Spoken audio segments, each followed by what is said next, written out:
Yes! Yes! Si se puede! Si se puede!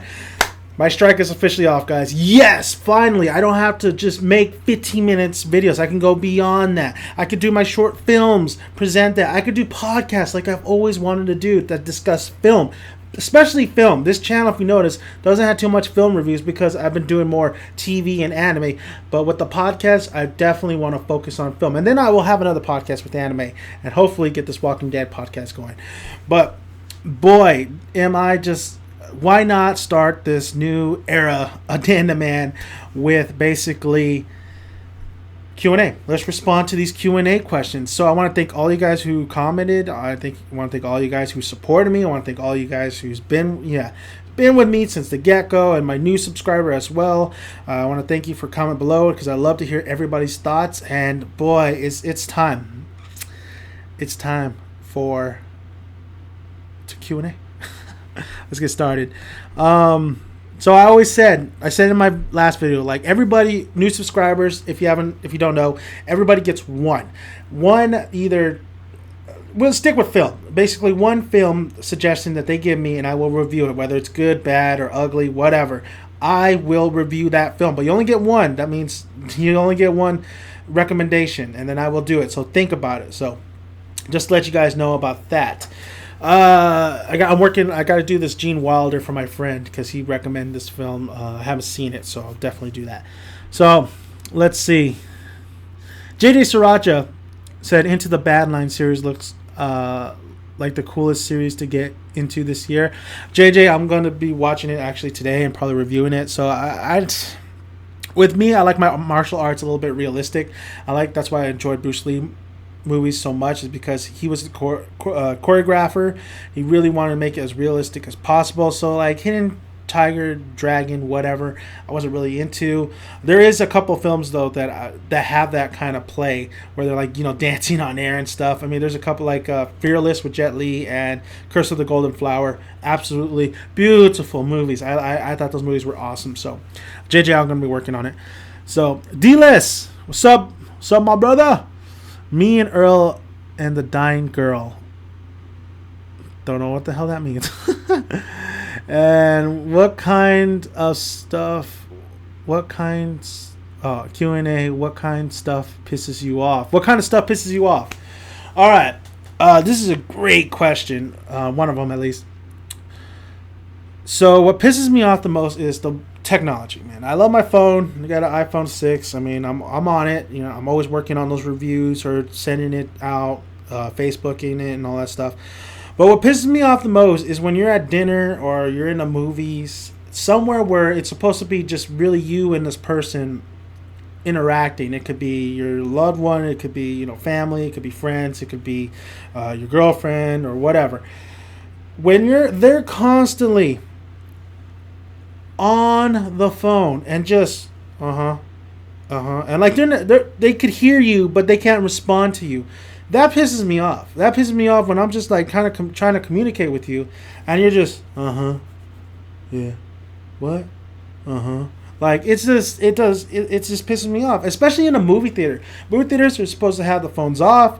You're supposed to be watching the film, whether it's good or bad. I tolerate, my one rule is if a film is so bad, you could lean to your friends. You could talk to your friends while during the film and just make fun of it. But when it comes to cell phones, put your damn cell phone away. Leave it in your pocket. It's not going to kill you to have it off for at least 2 hours. That's the problem with technology nowadays, is rely on it so much that I leave my phone half the time at my house. Like when I go to work in the morning, I just leave it in my house. And my one coworker actually called me for a ride, but I was already out of here. I leave it at my house, leave it there, don't touch it. And then when I get home, I will use it. But you can't let technology control your life. You got to experience a lot. You got to just do a lot of other stuff. Like instead of texting or even calling, just meet that person. Like meeting people on Facebook and stuff. Go out there and meet people. There are people out there. As long as you're friendly and you want to talk. I met so many people out there, and I'm like, hey man, let me get your number. Or hey baby, But just I absolutely you gotta mingle, man. You can't let the phone just really control your life, and you can't let like Instagram, Facebook, and all that stuff control your life. I really just use Facebook for just to send out my reviews, and whoever watches them watches them. I just got an Instagram, so whoever I take pictures of. I like to take pictures, so I take pictures of whatever, and then I put it on Insta, especially when I'm going to start doing these cooking videos now. But yeah, just don't let it take over, and that pisses me off when you have it out, and I'm just trying to have a conversation with you, and you're not just like listening to me. Just come on, man. All right. So, and do you go to In-N-Out Burger often since you live in Cali? D-List, listen, In-N-Out Burger. Every In-N-Out Burger in California is packed. It is packed. Every time I see it, it is packed. There's lines and lines. If you didn't know, it's actually owned by a church. So if you look underneath their cup, it'll say John 3:16. And what they do in In-N-Out is they like to basically hire a lot of high schoolers so they could actually have a job and could help them out. So there's a little info on that. In-N-Out. Am I a huge fan of In-N-Out? Not really. Like, I like In-N-Out, but I'm not gonna go make my way to get it. Honestly, here's Ichi. But In-N-Out itself, like, it's whatever to me. Like, I do like their burger, I do like their shakes, but I'm trying to eat more healthier and trying to lose this weight. I have to lose about 60 pounds, maybe a little, maybe a little less. I made a bet with my friend, so 60 pounds, and then if I win, he has to pay 150. So basically. But yeah, In-N-Out, like if I were to go to the fast food joint, I do love Carl's Jr. I like Jack in the Box because it's cheap and their tacos are bomb. But In-N-Out, sometimes I'll go, but most of the time, like my sister will go and she'll like, you want anything? And she'll cruise by my house and drop it off, like being a nice sister. So thank you, Adriana. Because she likes In-N-Out. They like animal style fries. I don't like that, honestly. I'm kind of a picky eater. I know. Honestly, this body didn't come from food like this. It came from soda.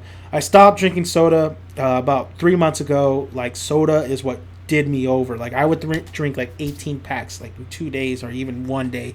Not 2 days. I'm sorry. Not 1 day. 2 days.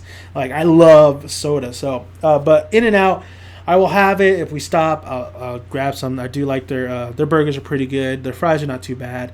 Their shakes are really good. But In-N-Out, I'm not a huge fan of it. But we do have an In-N-Out, man. And if you try to go to In-N-Out, I recommend you go inside because going in that drive-thru, it's so packed all the time. So, thank you, D-Less, man. You're my homie. Anime Revolution. What's up, man? Okay, who would win in a fight, Avatar, Korra, or Storm from X-Men? And I took a look at this question. I'm like, man, that's a good question. If you've seen some of my reviews on Avatar, Korra, and if you've seen I'm gonna have to put the podcast up here. I think I'll put the podcast up here. But Avatar Korra was such a huge disappointment, the series in general. I liked Korra for like in the beginning, but then she kind of just sank on me as character-wise. But Korra is strong. Korra is like really, really strong. But however, I always felt like she wasn't as strong as Aang. Even when Aang was a kid, I always felt like she never reached her potential. She always got, like, yes, she had harder kind of villains. The villains came out of nowhere. They came out of woodwork, just tried to go after this chick. She even had a whole kind of like strike force team going after her. But Korra, the problem with Korra is the fact that it doesn't matter how strong he is and the elements she could do.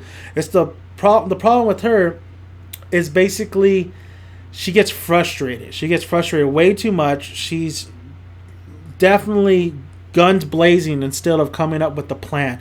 With Storm, she is very smart. She's very intellectual. She has definitely look at her powers. She could control weather, and she's a very powerful mutant. But the problem with Storm is she needs to rely on the X-Men as well. The X-Men has all these different kind of powers. That's what makes the X-Men so very effective. But with Storm and just her powers alone, yes, she has the element to control weather. She could make lightning. Like, if you think it's Thor, she'd be like, please, lightning. Like, she definitely is one of the strongest mutants in the X-Men universe. But with Korra, even though she is very the only way I could think of Storm winning is because her intellect and the way she could game plan, and she is a very smart woman, and I think she could definitely take on Korra and just put her in a trap. But when it comes to physical and overall just what she has in her arsenal, I think Korra would definitely win the fight because she has just all these elements. And if you have all those elements, you have just a huge. If she didn't have those elements and she only had maybe fire or water, Storm beats her. But it is kind of crazy how Storm definitely can control the weather and all the moisture and stuff. Like she could really turn those elements against Korra. But honestly, in the wrong one, if I had to choose gut feeling, I would think Korra could beat Storm because she has all that arsenal. She has definitely Earth. Is the best element in my opinion in the Avatar universe. But it's so hard to always go against, say, Korra against Storm because they're two different universes, two different characters, and there's two different set of rules set in their settings. So, but if I had to guess and if I had to have a gut feeling, I would say Korra definitely takes it because she may be hard-headed, she may be guns blazing, and she has gotten her ass kicked in the series, but so has Storm. Storm has gotten beat pretty bad, and it's not even from very big villains in the X-Men universe. It's been kind of the henchmen, so to speak. But Storm is very strong, though. She is very strong. But if she uses the X-Men, I think Korra gets her ass kicked. But non-X-Men, Korra, it's just Korra and Storm one-on-one. I think Korra wins this. That's my thoughts on it. But I think Avatar. Whew, you put Avatar in there. You put Aang. Aang beats Storm like nothing. I think Aang is stronger than Korra, honestly. So, funny thing I just remembered, I had a channel. I forgot because video. Yes, man. It's Matt. You have a channel, buddy. Richard, what's your favorite music genre? My favorite music genre has to be rap, not hip hop. Hip hop is more of Drake, or it's more of Ja Rule. You know, rap is actually rap. Rap is actually lyrical, just sensations, lyrical. They put lyrics above all else. They don't put the beat or the instrumental. They put lyrics above all else. I mean, we're talking KRS-One, Tribe Called Quest. We're talking, of course, Tupac. The funny thing is, Tupac could have been a better lyricist but he was doing so much hard work and putting out these singles. Like, he never took the time to really just think about his album, think about what his lyrics. Like, he could have definitely been like a Nas, because Nas is his lyrics are insane. So is Lupe Fiasco. You have to think about what he says. You have to cipher what he says because he is phenomenal. So rap, but I do like hip hop. Like I said, even though it's a different, I think I put them definitely different categories here. But I like hip hop. It's rap and then also country. I like country. What can I say? Love Johnny Cash. I like Blake Shelton, Easton Coben, Dierks Bentley, Jason Aldean. I love country. I think country's really cool. Josh Turner. A lot of country music. Like I feel like country music makes you work a lot better. It just has that working man kind of feel. So I feel like country definitely does it for me. I do like salsa music. I like R&B sometimes. I'm not a huge fan of R&B, but I like it. I like every genre except Spanish music. I can't stand Spanish music. Like Spanish music, I worked in a company where all I did was play Spanish music 24/7. I was fucking losing my mind. Like, it was the same shit over and over again. So Spanish music is my least favorite. All right, I really don't like it. But everything else, like, it has to be rap. I always listen to Pac. I have to listen to Tupac at least one jam a day.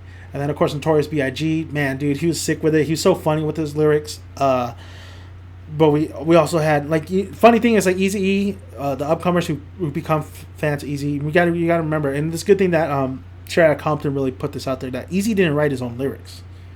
You know, he didn't write his own lyrics. He really had the voice of it. So I believe, like, rappers, you have to write your own lyrics nowadays. I mean, why do you need help with the ghostwriter? You need to write your own lyrics to become that, epic. I remember, I'm a big Tupac fan. I remember Snoop Dogg said that they were in a session for America's Most Wanted. And Tupac didn't even have it written down, or he did. I think he had it written down. He goes, no, I don't think he had it written down at the time. One of the two. But he goes in the studio. He lays down that verse once. He's gotten to the point where he says, if you're a true rapper, if you're a true MC, you will lay down those lyrics once and you'll leave it as it is. Like Busta Rhymes does that. Snoop Dogg's like, man, you crazy. I need to start. I need to, I gotta get my voice on. Man, I'm gonna take after take. But Tupac laid his verse once, and that was it. That's how you become a wicked MC.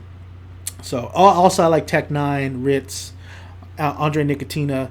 I like my underground Atmosphere, Classified. I like my underground Jedi Mind Tricks. I used to really listen to, not as much anymore, but yeah. So that's my genre of choice. What's your favorite movie of all time? Now that's hard. Like I would really have to think and just really list out what my favorite movie would be of all time. But top of my head, I'm always a huge fan with it. Richard, you know this. Predator. Predator is probably one of my favorites. I don't know if it's my favorite because I would really have to think about it, but Predator is always going to be up there as one of my favorites of all time. It's just everything about that movie since I was a kid screamed like awesomeness. You also had Terminator. I prefer the first Terminator over the T2, but both are phenomenal. Casino is just amazing with Robert De Niro and Joe Pesci. Love Casino. I think that's my favorite Martin Scorsese film over Goodfellas. I know, over Goodfellas. Casino, I could watch it for days. The Dark Knight was just a phenomenal impact and iconic impact that it's just, and like every time I watch that movie, it's still good. It still holds up. A lot of things, dude, like script wise, maybe not, but just that movie overall as a whole is great. Comic book movie wise, Guardians of the Galaxy is awesome too. But I don't think it'd be my top. Jurassic Park, classic. I would have really had to Dawn of Planet of the Apes. I mean, when I saw that film, absolutely loved it. So many movies. I mean, there's so many movies I've watched in my lifetime that I would really have to think and sit down like, okay, I'm gonna number this, and it's gonna be heartbreaking to choose though. But Star Wars, of course. I think The Empire Strikes Back is my favorite right now, but before it was Return of the Jedi, but Empire Strikes Back. So, who do you admire the most? If you could be friends with any superhero, who would it be? I'm a big Batman fan. I love Batman. Bruce Wayne, he's rich. We could party. I could help him out. But if I had to be friends with a superhero, it would be kind of funny to be friends with Deadpool. Deadpool would be just a chaotic mess and a laugh fest. But if I had to be friends with somebody, a superhero, I guess we can't get into anime, can we? I don't know if we can get into anime. I'd like to be friends with Naruto or Simone from Gurren Lagann. I would love to be friends with Simone from Gurren Lagann because that guy doesn't get enough credit, man. I think he is my favorite person in Gurren Lagann. Superhero wise, though, if I had to choose a superhero from DC or Marvel, you know what? Peter Parker. I think I'd be friends with Peter Parker. I think Peter Parker is just such a cool, down to earth guy, and everybody could relate to Peter. I would be friends with Peter Parker. I think Peter Parker is. I mean, all the villains are crazy up in here in his, but I mean, I'd rather deal with his villains than the Joker in Batman's universe. So, I would be friends with Peter. I think Peter is a guy who needs friends, and I'd be one of them. I'd definitely be one of them. So, Peter Parker, I'd choose him. So thank you, Richard. Yes, and Predator is definitely high up on the list. I don't know if it's number one, but it's high up on the list. Mikey, Teenage Mutant Ninja Turtles 2004 movie. I will review that. I've seen it, but I will go rewatch it. I think it's the one with Michael Bay produced, right? Comment below, let me know if it was Michael Bay produced, or you're talking about the animation one. But I think the animation was a lot earlier. You're talking about the Michael Bay produced one, I think. I saw that one. I'll let you know right now that I didn't think it was that bad. Honestly, with the one with Megan Fox, I didn't think it was that bad. I thought it was going to be way a train wreck, but it wasn't that bad. So thank you, Mikey. I will rewatch it so I can have a fresh memory and review it for you. Green Tea Juicy. Have you seen The Punisher, Dolph Lundgren, 1989, or Bloodsport 2, Daniel Bernhardt, 1996? I've always wanted to see that Punisher one with Dolph Lundgren. I haven't got a copy. I know I can probably get it somewhere. I probably could watch it on my stick. Fire stick. But I haven't seen it yet. It's kind of crazy because I think I've seen clips and stuff. I was watching Red Letter Media reviews, and they had like He doesn't even have the Punisher's skull. And Dolph Lundgren is a big guy, but I can never picture him as the Punisher. I think who they got as the Punisher right now, John Bernthal, is just great. I think it's a great pick. I like John Bernthal. I think he's a great actor. Of course, he was shining in The Walking Dead. And then also we had Thomas Jane. I thought, Thomas Jane, I really like Thomas Jane as the Punisher. I just felt like he was in the wrong movie. They gave him, if you've seen his short, Dirty Laundry, it's awesome. So check that out. They have the Dark Knight music on their Hans Zimmer score in that short. And then Ray Stevenson, I believe his name is. He was from, not Empire, Rome. He was from Rome. I thought he didn't do too bad as well. I thought that film was okay. It definitely wasn't my kind of Punisher film I wish. I always felt like Punisher, it could work. It could work definitely on TV if I think about it. It could work on TV, but I always thought it could work as a film if you switched out Batman with the Punisher in The Dark Knight. I mean, that's Punisher right there. But no, I haven't seen that. I've seen Bloodsport. It's been a while. Oh, Bloodsport 2. It's been a while. I think I've seen it. I think we haven't. I think it's on Netflix. Maybe I'll rewatch that. But I haven't seen the Punisher, Dolph Lundgren. I should. If you want, you have one recommendation. If you want, I will review it for you. So just let me know if you want that to happen. So that's all the questions. Fantastic questions, guys. Look at, I'm at 20 minutes. That's beautiful. Beautiful. Like, I would have to just make 15-minute films, which I'm sorry, it is a little bit long, but I like to talk. This brings out more of what I want to talk about and stuff. So thank you guys for listening. If you haven't already, please subscribe. Would really appreciate it. Check out that Ronda Rousey and Holly Holm reaction. Loved. Fight was crazy. Actually, I'm going to be talking about it. I'm going to get somebody so we could talk about the Canelo and Cotto and Aldo and all that stuff. But thank you guys for listening. I'm Dan Maggie Nelson. I am out.